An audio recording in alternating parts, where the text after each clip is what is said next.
Every egg you crack on your small farm is leaving value behind. A shell most people throw straight in the trash. But that shell can grow feed for your animals in less than 2 weeks. No trays, no extra cost. And with the right seeds, what grows inside it goes back to feed every animal on your farm. Quail, chickens, ducks, goats. One simple habit, zero waste, zero cost. And one of these combinations can noticeably improve your egg yolk color in under 10 days. We'll get to that in a minute. Welcome back to Small Purposeful Farming. Today we're talking about something every single person raising birds on a small farm can do starting tomorrow morning. Using spent eggshells as seed starters, growing the right plants in them, and feeding those plants right back to your animals. We'll cover quail eggs, chicken eggs, duck eggs, and goose eggs, because the shell that works best for you depends on what you're already raising. Not all eggshells are equal, and knowing the differences helps you use each one well. Chicken eggshells are the most practical starting point for most people.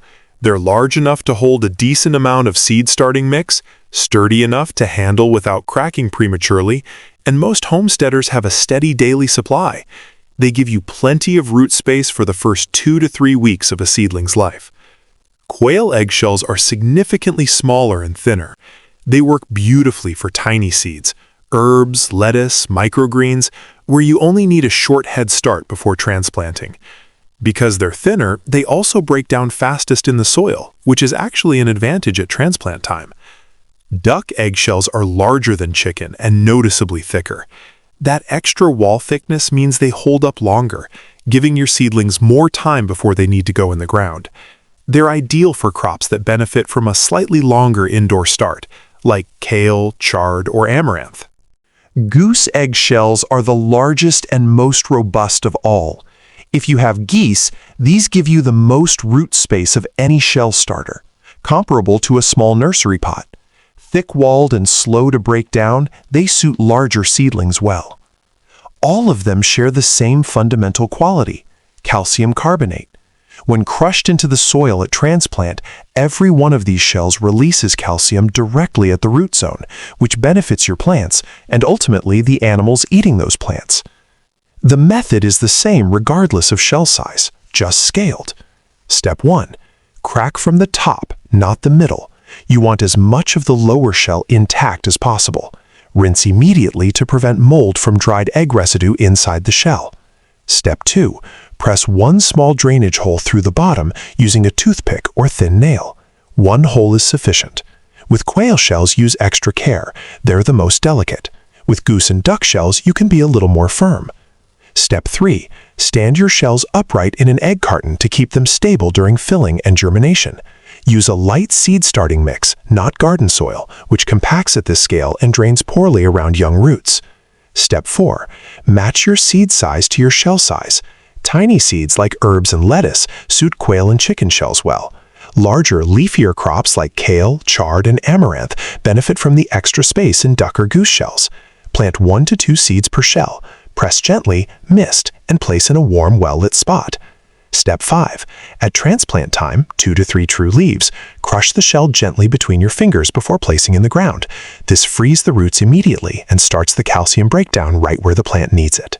Now the most important part, what to grow and which animals on your farm each plant goes back to. Wheatgrass and sunflower sprouts for your cordonix quail. Start these in quail or chicken shells.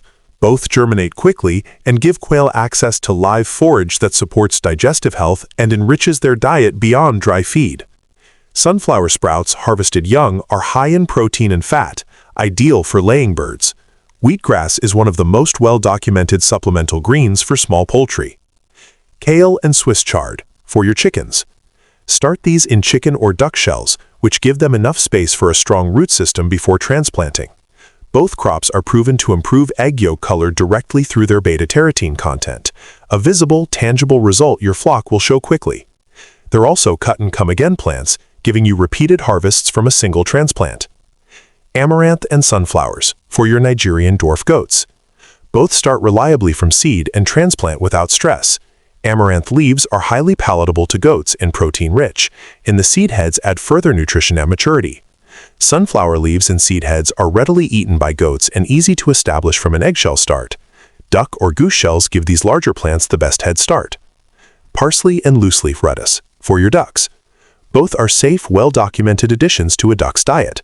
Parsley is naturally high in vitamins A, C, and K and supports liver health in waterfowl. Loose-leaf lettuce is water-rich, supports hydration, and is eagerly eaten by ducks.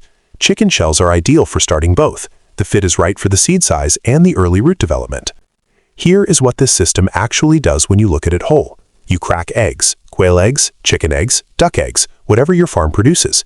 Those shells start seeds at zero cost. Those seeds become wheatgrass, sunflower sprouts, kale, chard, amaranth, parsley, lettuce. Fresh living food that goes back to every animal on your farm.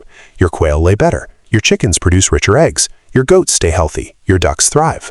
Every part of the system supports the next. Nothing leaves the farm that didn't need to.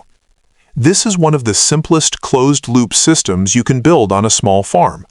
That is what purposeful small farming looks like. Start tomorrow morning with whatever shell you crack first. Quail, chicken, duck, goose. It doesn't matter. Rinse it, poke a hole, fill it with mix, and plant something that feeds back to your animals. You don't need special equipment or extra space. You just need to see what's already in your hands. If you want to go deeper on any of the animals or plants we covered today, I have videos linked right here. And if you try this and want to share what you're growing, drop it in the comments. I'd love to see what your farm is producing. Until next time, farm small, farm with purpose.